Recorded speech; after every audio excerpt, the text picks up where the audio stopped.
Why, hello and welcome, my friend, back to the Red Delta Project YouTube channel, where we are helping the whole world build muscle and strength with the power of progressive calisthenics. I'm Matt Schifferly, and this week's move of the week is simple techniques that help you blast the mother-living hell out of your triceps while improving shoulder stability and removing stress out of those sensitive tissues all around your elbows. And what we're specifically addressing is this type of a technique, kind of very similar to the classic skull crushers you might do with a curl bar or dumbbells. But the devil is in the details, because it's really easy to kind of make this technique go sideways on a technical level and not making it all that effective while putting more stress in the joints. And I'll be using my favorite toys. Of course, these are my Nosk suspension straps, my twin trainers here, but you can also do this on more of a fixed bar, like a Smith machine or a barbell in a rack, or even a set of stall bars. Makes it a lot easier to learn on with something that's a little bit more stable and solid, but nonetheless, it's still the same basic technique.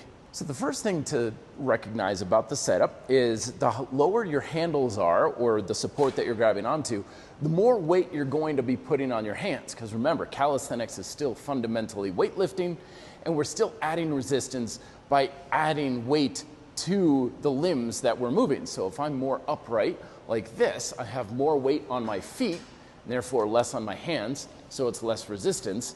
And if I back up, or if I lower my straps lower, I'm essentially putting more weight on my hands, which is fundamentally the same thing as just putting a heavier weight in my hands if I was lifting free weights. Second is to recognize that this is very much still a back exercise. We don't want our shoulders hunching up and the elbows splaying out, because that's when we get a lot of those joint issues, and we remove a lot of that effective muscle tension from the triceps. And also keep in mind that one of your tricep heads does cross your shoulder joint, so it is slightly involved with engaging the back musculature and pulling movements. So when we're setting up, you want to kind of roll the shoulders down and back, engaging your lats and your upper traps in a very stable, not a ton of tension, but you definitely want your back engaged.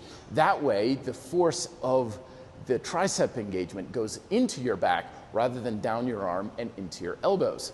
Also, be mindful of where your hand placement goes. Lots of times I see people do this and they get a lot of motion in their shoulders, which helps with that back activation. But remember, this is a tricep technique, so we want a lot of that bending and extending in the elbow first and foremost. So some people feel more comfortable with the hands up by the forehead, some people a little bit more towards the chin.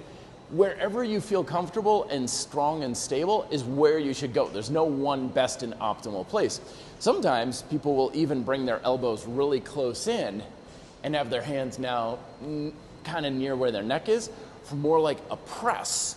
It's not a push-up where the elbows are coming back, mind you, but as long as the elbows are still moving down and forward to some degree, it's going to be a triceps focused exercise, not isolation, but emphasis, while at the same time, again, keeping the back engaged and a good strong grip so that the force is going through the elbows rather than into them, and really working your triceps.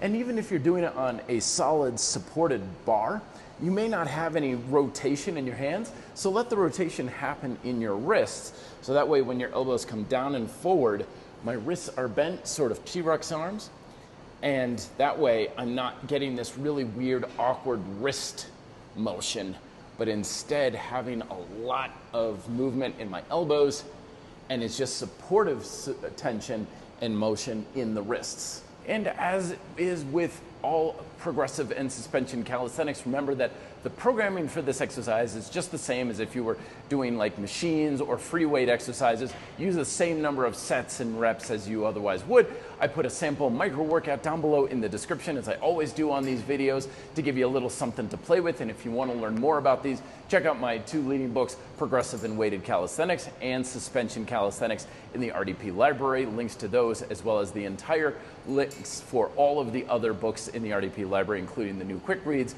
are down below at reddeltaproject.com. Thank you so much for watching. Don't forget to subscribe, because I come out with these videos every single week, and I'll talk to you in the next one. Be fit, and live free.